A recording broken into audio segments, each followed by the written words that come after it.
The first year of the PFL Europe ended, just last night at the time of recording this video. So now we have a full year to look at the PFL Europe and how it's played out. Now I know, unfortunately for US fans, they haven't been able to watch it. And so this might be insightful if you haven't been able to catch the events. But even if you have, I think it's interesting to look at where we were with PFL Europe at the start of the year and where we are now. Now that we've had the full 4 events and the finals and all of that good stuff, right? Because I went into the PFL Europe quite, I would say, cautiously optimistic, right? The idea seemed very exciting for UK MMA.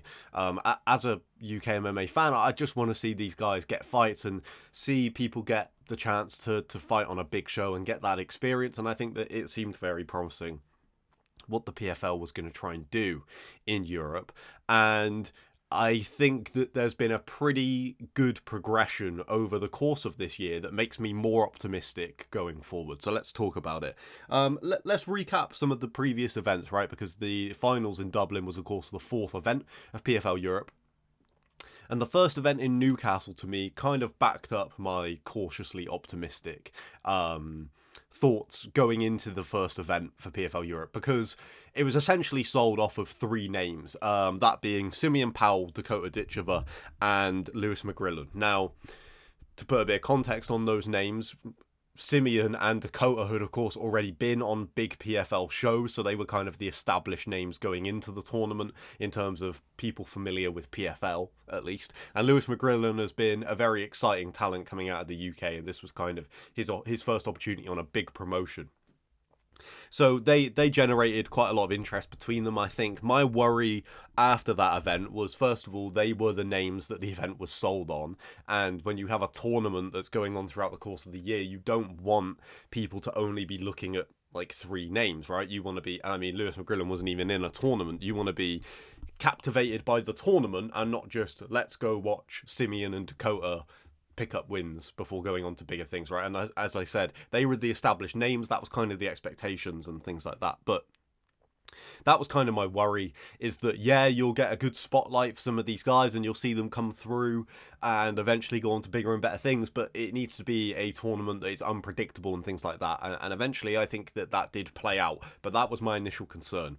The Berlin event, which was the second event, to me was the kind of most underwhelming of the events. You did have Lewis McGrillen back on that card. He always generates eyeballs because the man is fun to watch and he talks an incredible game as well. He's a great guy as well, Lewis.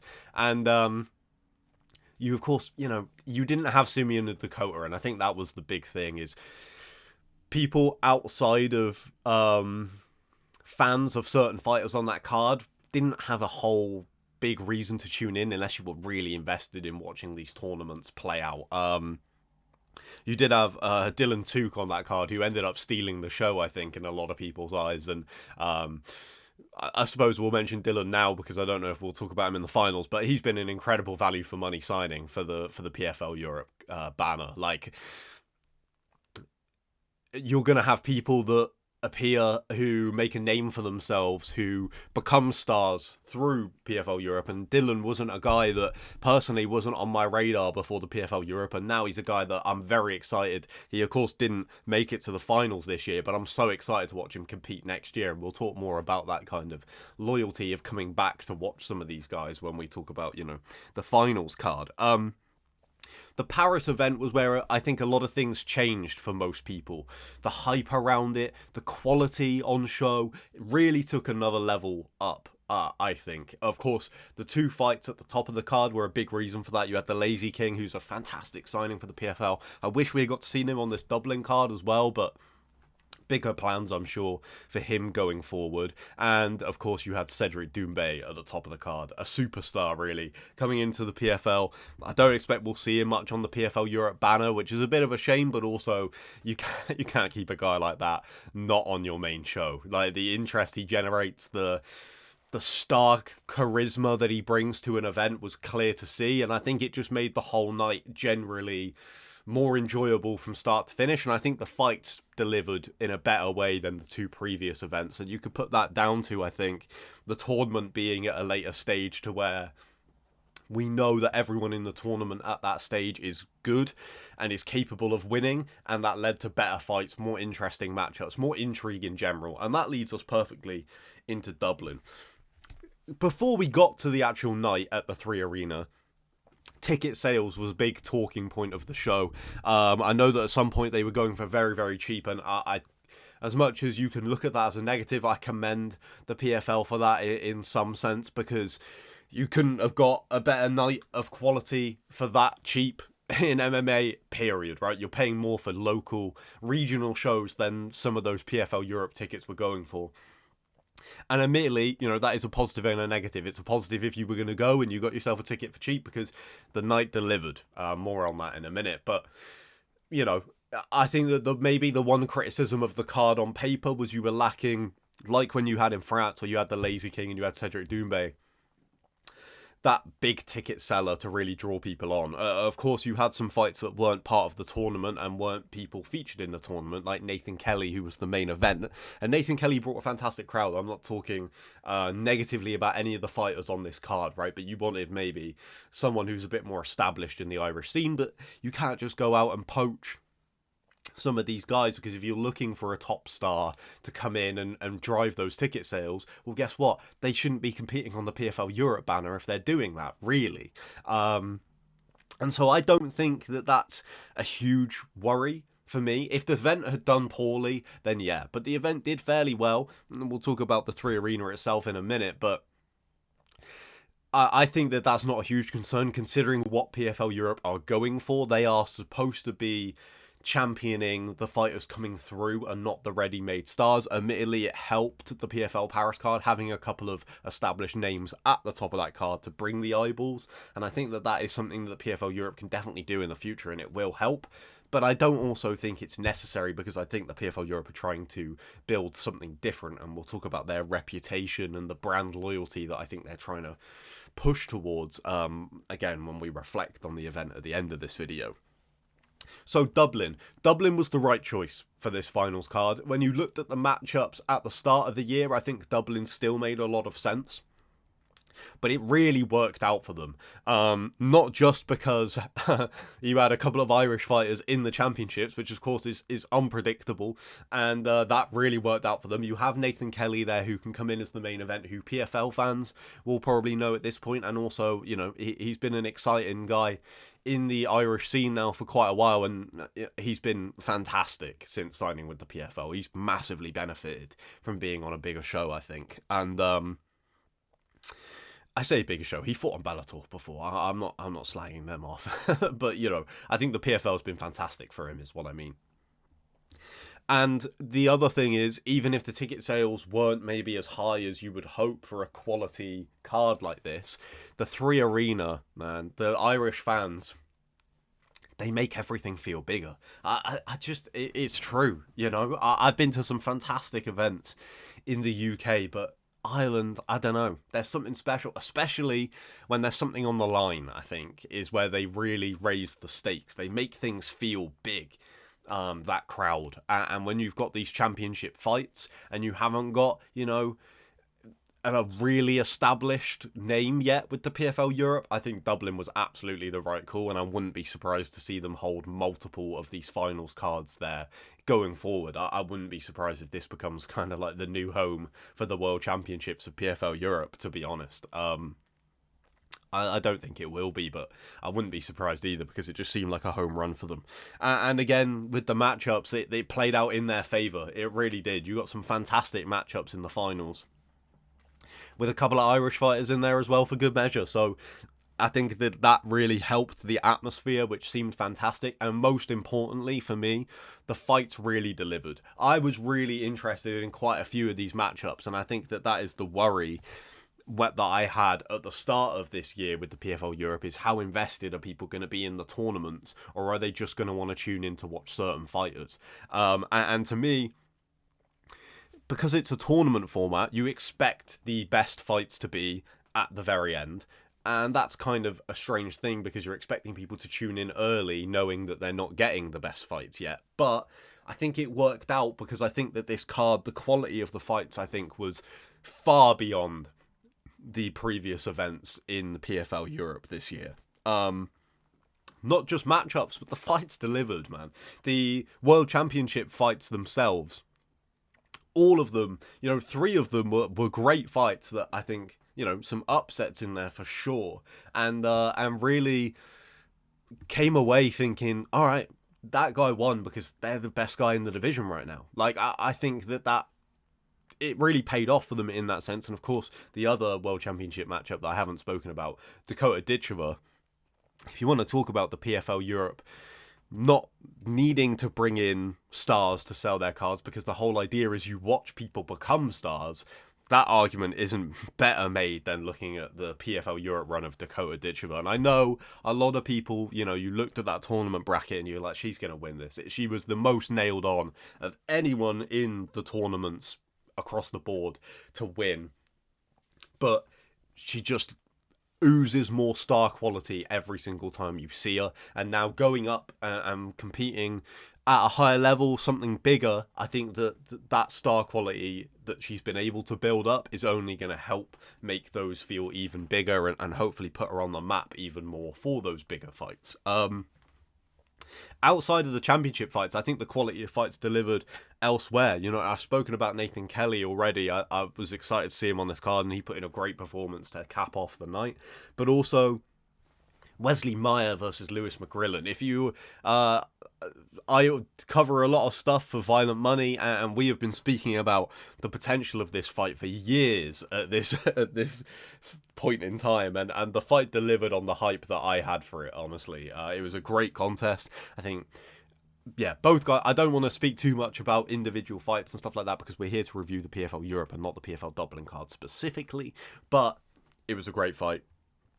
Having Brett Johns and Tom Breese on this card, of course, 2 guys that have fought at the highest level, both been in the UFC. Of course, Brett had a good run in Bellator as well that kind of ended on strange terms, I think. But 2 guys that, as I said at the time during their fights, the quality has never been in doubt for these guys. And it's crazy to me that you had a guy like Brett Johns not fighting in a big promotion. So I'm super happy to see those guys get platforms with the PFL. I think that those could be fantastic moves for them. And obviously, I don't know whether we'll see them in the PFL Europe. I think maybe they could be some of those guys that you have on the PFL Europe cards if they aren't going into tournaments. But I think they're going to probably go into the World Championship tournaments, the regular season next year, I think. Yeah, the other fights on the card delivered as well. To sum that up, you also had a moment of really interesting scenes, to put it. I don't know how else to put it. But you had Cedric Doumbé there, of course. Expected that. But then you had Michael Venom Page sat front row. And I was like, that's very interesting. Because, of course, we've all been expecting him to sign with the UFC in the coming weeks. And there was the rumour of him and Kevin Holland next year. And he's been front row at UFC events. And then there he is at the PFL Europe. And he gets in the cage. And they kind of allude to him fighting Cedric Doumbé, and both guys kind of seem open to it. And the PFL broadcast came up with a thing to say, fight in the works, or something along those lines, fight in progress, I don't know. But I don't think MVP is going to sign with the PFL, personally. I think it will be the UFC. But if he does, MVP versus Doumbé is a fantastic fight. That is outrageous. I feel like if MVP signs to the PFL, it'll be to compete in the regular season and try and win $1 million. But if you're gonna have him join, him and Doumbé is fantastic. So that got people excited, I think, and PFL are quite good at that. I think having, they had it where you had Ngannou come face to face with Deontay Wilder in the American leagues, and it's like, was it Wilder and Ngannou? You definitely had Ngannou and Jones. But they're just good at that kind of thing, right? Adding that something extra, I think, to get people excited along with the fights themselves. So let's talk about the progression of the PFL Europe throughout the year. To me, one of the main reasons I was cautiously optimistic was the PFL Europe having a tournament format it's a different tournament format to the regular PFL season, because the regular PFL season, you already have guys that people know, be it Olivier Aubin-Mercier from his UFC days, be it Shane Burgos from his UFC days, or be it guys that at this point are well-established names in the PFL. With the PFL Europe, you didn't have that, because a lot of these guys were fighting under the PFL banner for the first time at the start of this year. And to me, the reason I was like kind of worried but also optimistic was I apologise. The PFL Europe is trying to create the brand loyalty where you don't tune in because you look at the card and you go, Dakota's on this card. Yeah, I'm going to tune in for that. You go, the PFL Europe have got a show. I'm going to tune in because they produce consistently good talent. And I think that the talent that this year has produced and kind of pushed on to bigger and better things shows that. I think that in terms of their goal of getting talent from A to B and establishing who the best guys in Europe are right now, I think they did that. I think you can tick that off, right? They managed to do that, I think, throughout this year. I mean, coming into this tournament, I didn't really have my eyes on Khurshid Kakarov. I didn't really have my eyes on Jacob Kazuba. I didn't really have my eyes on Jacob Nadeau. And yet now I'm like, I can't wait to see what these guys do, because they look like absolute killers in Europe. And they beat some fighters that I love as well.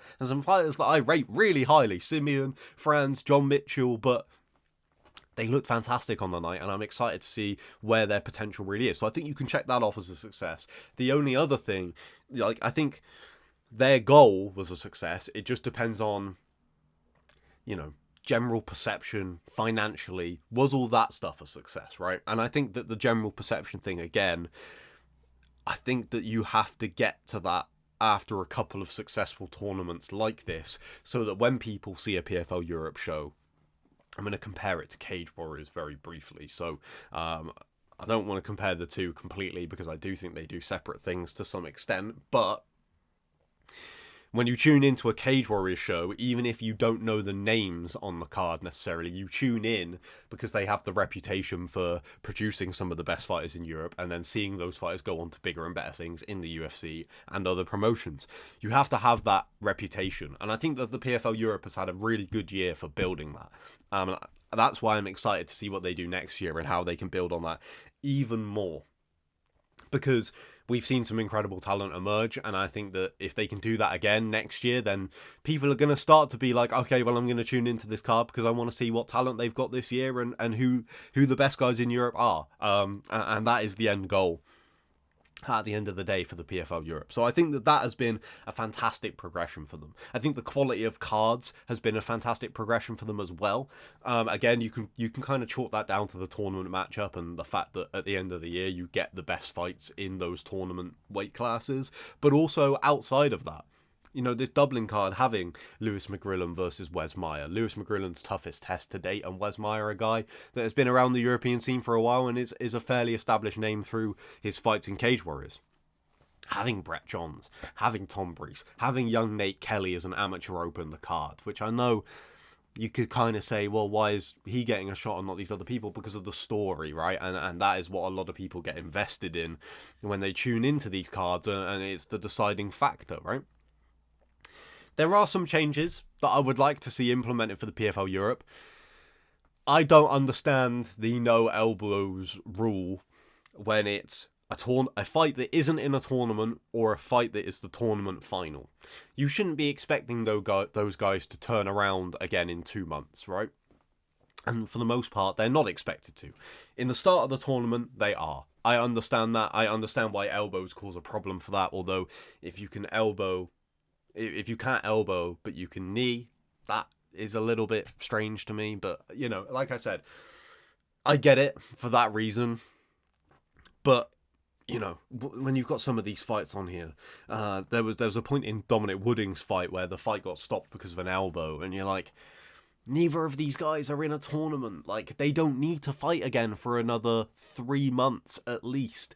Why is there no elbows? And I know that it might get confusing in between fights, being like, well, now you can and now you can't, for fans that maybe are tuning in for the first time, but you can't limit people's skill sets without a valid reason, and I don't think it's a good enough reason, personally. I would have liked to see some changes with the broadcast. Again, to talk about the Dom Wooding fight, there was a lot of talk during the first round that he had done damage to his arm. And then in between rounds, we don't get to go to his corner. We don't get to hear what they're saying.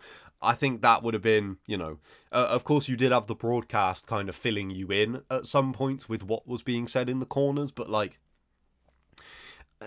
things like that, you need a corner cam. I need to know whether Dom has told his corner whether his arm is okay. I need to know that his corner are asking him that. Things like that I think would just make the viewing experience a little bit better.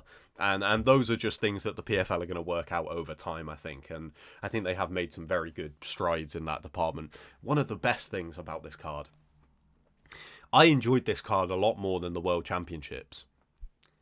It's a big statement, but the World Championships I enjoyed, but the card was way too long. And of course you had more 5-rounders for a start, and none of the fights on this Europe card, the championships, went to a decision, right?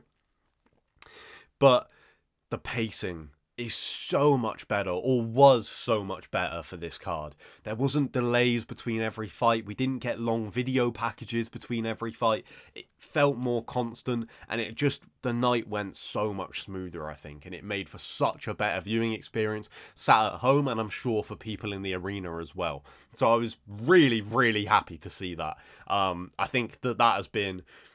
For people who tune into every card, I think that has been the biggest complaint of the PFL so far. And for PFL Europe to kind of find a good medium of it not feeling too frantic, but keeping a good pace was fantastic to see. So all in all, I think a lot of positives to take from the first year of the PFL Europe.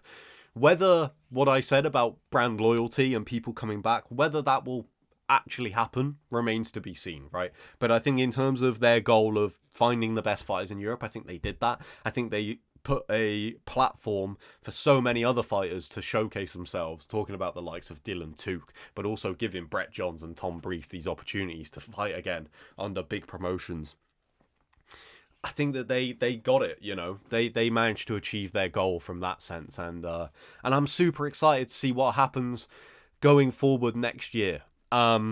Be interesting to see if they switch the weight classes up, because if we're being honest, that female weight class was quite unnecessary apart from watching Dakota. And I massively enjoyed her performance in that final. That was one of the most brutal displays in one round I think I have ever seen before it got stopped in the corner. Well, stopped at the start of the second round, I suppose, but it'll be interesting to see. And again, I would say I've gone from being cautiously optimistic to being fairly optimistic, if that makes sense. Because I think that like I said, they've accomplished their goal, finding the best fighters in Europe, giving European fighters a platform, and building more stars for going forward into next season.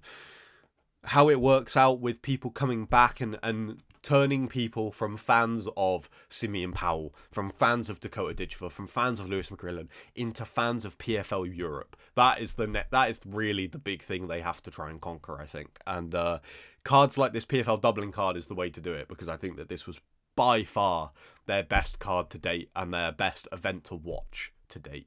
And like I said, I enjoyed it more than the PFL World Championship. So hats off to the PFL Europe team, and I'm excited to see what next year brings. I hope you enjoyed this video, and drop a comment in the below. Sure, we'll go with that. Let me know what you guys thought of the PFL Dublin card, how you're feeling about the PFL Europe after we've had this full tournament play out, and I will catch you on a video very soon. Until next time.